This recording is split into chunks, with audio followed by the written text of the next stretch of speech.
Global automobile শিল্পে যখন কৃত্রিম বুদ্ধিমত্তার প্রভাব দ্রুত বাড়ছে, তখন জার্মান গাড়ি নির্মাতা BMW চীনা প্রযুক্তি সংস্থা ডিপসিকের সঙ্গে এক যুগান্তকারী অংশীদারত্ব ঘোষণা করেছে।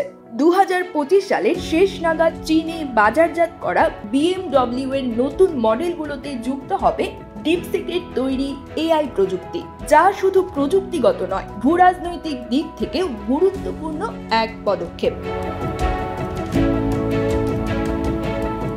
বুধবার সাংহাই অটো শোতে BMW এর সিইও অলিভার জিপসে এ ঘোষণা দিয়ে বলেন, চীনের বাজারে আরও প্রাসঙ্গিক থাকতে তাদের AI পার্টনারশিপ জোরদার করা হচ্ছে।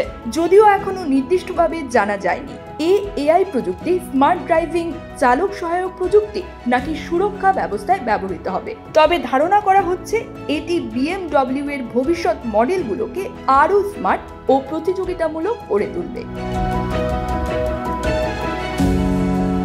চীনের AI কোম্পানি ডিপসিক সম্প্রতি তাদের R1 মডেল দিয়ে বিশ্ববাজারে আলোড়ন তোলে।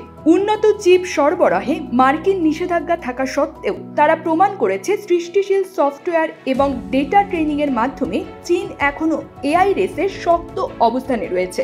এই প্রযুক্তি ব্যবহারের মাধ্যমে চীনের অটোমোবাইল খাতে প্রযুক্তিগত স্বনির্ভরতা আরও জোরদার হবে এবং পশ্চিমা কোম্পানিগুলোর জন্য এটি একটি গুরুত্বপূর্ণ উদাহরণ হয়ে উঠবে। অন্যদিকে চীনে বিদেশি কোম্পানিগুলোর জন্য AI ও ডেটা সুরক্ষা আইনের কড়াকড়ি রয়েছে, ফলে BMW-কেও স্থানীয় পার্টনারের সঙ্গে কাজ করতে হচ্ছে, যা চীনা সরকারের নীতির সঙ্গে সামঞ্জস্যপূর্ণ। এই ধারা অনুযায়ী অ্যাপল থেকে শুরু করে মাইক্রোসফট পর্যন্ত অনেক পশ্চিমা প্রযুক্তি প্রতিষ্ঠানই স্থানীয় কোম্পানির সঙ্গে যৌথ উদ্যোগে চীনা বাজারে AI ফিচার চালু করছে।